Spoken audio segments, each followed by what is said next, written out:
अगर तुम मार्वल के फैन हो और मार्वल की मूवीज दिन दहाड़े देखते हो तो तुमने ये बात जरूर रियलाइज किया होगा कि मार्वल अपने मूवीज में क्लियरली एक लाइन ड्रॉ करके रखता है, जैसे कि कौन कैरेक्टर अच्छा होगा, कौन कैरेक्टर खराब होगा और कौन कैरेक्टर थोड़ा ग्रे एरिया में एग्जिस्ट करेगा, जैसे कि डेडपूल और किलमॉन्गर जैसे कैरेक्टर। पर ठीक इसके अपोजिट द बॉयज सीरीज में कैरेक्टर खिचड़ी बने हुए हैं, जहाँ तुम्हें ये बात कभी नहीं पता चलेगी कौन कैरेक्टर कब कहाँ किस जगह पे क्या कर दे। और इसी अनप्रेडिक्टेबिलिटी के चलते कई बार बॉयज सीरीज मार्वल की सीरीज से ज्यादा इंटरेस्टिंग और आगे निकल जाती है, क्योंकि वो रियलिज्म के ज्यादा नजदीक है। देखो ये तो बस एक पॉइंट हुआ, लेकिन मेरे पास और भी सारे पॉइंट्स हैं ये बताने के लिए कि क्यों बॉयज सीरीज ज्यादा एक्यूरेट है मार्वल की सीरीज से। जैसे कि पावर कॉन्सेप्ट, जैसे कि मार्वल के शो में जब भी पावर किसी को मिलती है तो वो हमेशा से एक अच्छा इंसान निकलता है। लाइक कैप्टन अमेरिका, पावर मिलने के बाद कैप्टन अमेरिका लोगों को हेल्प करने चला जाता है दिन दहाड़े, लेकिन रियलिटी में ये जरूरी नहीं है कि जिसे पावर मिली है वो अच्छा ही इंसान हो या हमेशा अच्छा इंसान बना रहे। और इसलिए होमलैंडर हम लोग को ज्यादा रियलिस्टिक दिखता है, क्योंकि वो एक नॉर्मल इंसान है जिसके अंदर गुस्सा, डर, खालीपन, खुशी, दुख सारे इमोशन होते हुए एक गॉड लाइक स्ट्रेंथ है। और तो और बॉयज सीरीज कभी भी गुड मॉडल पे एंड नहीं करती। अगर ऐसा होता तो बुचेट शुरुआती दिनों में ही जीत जाता, होमलैंडर कब का मर चुका होता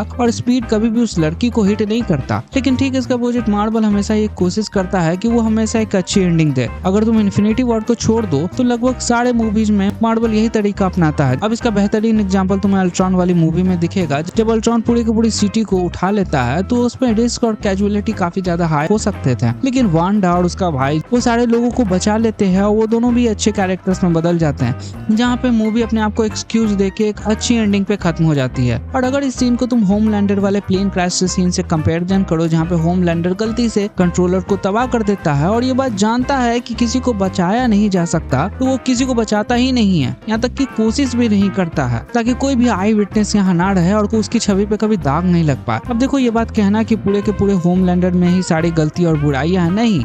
अगर तुम ध्यान से देखोगे तो शो इस तरह बनाया गया है जहाँ पे पॉलिटिशियन लोग भी करप्ट हैं। बहुत सारे लोग होमलैंडर का ट्रूथ जानते हुए भी उसे पसंद करते हैं, उसे चाहते हैं, उसे एडमायर करते हैं। और इस बात को होमलैंडर भी समझ जाता है कि होमलैंडर चाहे कुछ भी करे लोग उसे पूजेंगे ही, क्योंकि देखो कोई भी इंसान अगर वो अच्छा है बुरा इट डजंट मैटर, उसके सपोर्टर्स और हेटर्स हमेशा इस दुनिया पे एग्जिस्ट करते होंगे।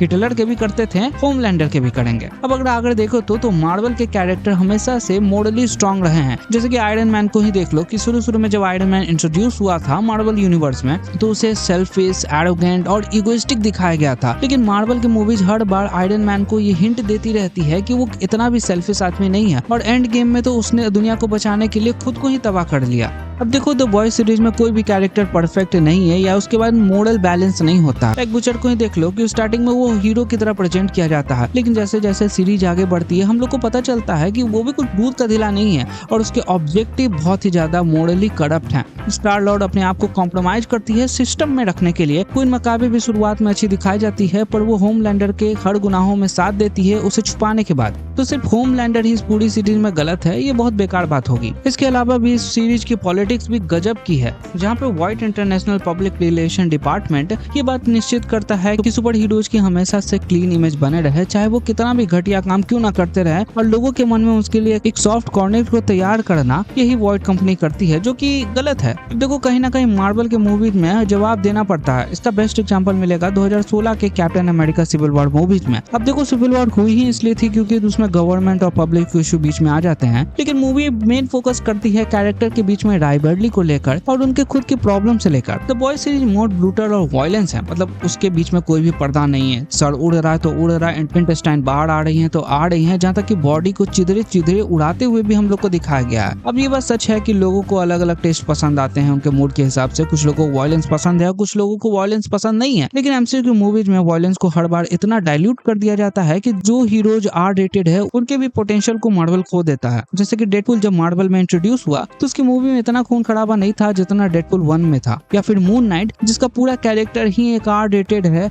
यहाँ तक कि कई बार सेंसरशिप लगाना पड़ता है, उसे भी पूरी की पूरी सीरीज में उसको टोन डाउन कर दिया गया था। फ्यूचर में मुझे नहीं लगता, खासकर तब जब डिज्नी ने मार्वल को एक्वायर किया है, कि वो आर रेटेड में भी इतना खून खराबा डालेंगे, क्योंकि उनकी कोर ऑडियंस डिज्नी की कार्टून बनाती है और वो आज भी सेफ खेलना ही पसंद करेंगे। इसलिए वो मार्वल के हाथ कई बार बंद जाते हैं उन चीजों को लेकर। पर बॉयज सीरीज ऐसा नहीं है।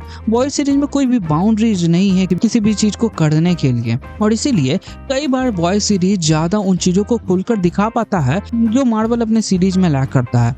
देखो, ये तो मेरे खुद के सारे पॉइंट्स हो गए, और मैं यहाँ मार्वल का कोई बुराई करना नहीं आया हूँ, बस मैं मार्वल के परसेप्शन को थोड़ा सा दिखाने की कोशिश कर रहा हूँ। खैर, तुम्हें क्या लगता है द बॉयज सीरीज और मार्वल के लेकर कौन ज्यादा बेटर है? अगर तुम्हारे कोई राय है इस पूरी कथा को लेकर तो नीचे कमेंट्स बॉक्स के द्वार खुले हुए हैं, तुम वहाँ पे कमेंट्स कर सकते हो। वीडियो में कुछ भी अच्छा लगा हो तो वीडियो को लाइक मार देना। चैनल पर नए आ गए हो गलती से भी तो सब्सक्राइब कर देना। मिलते हैं अपने नेक्स्ट वीडियो में, तब तक के लिए देखते रहो श्लोक सिनेमा।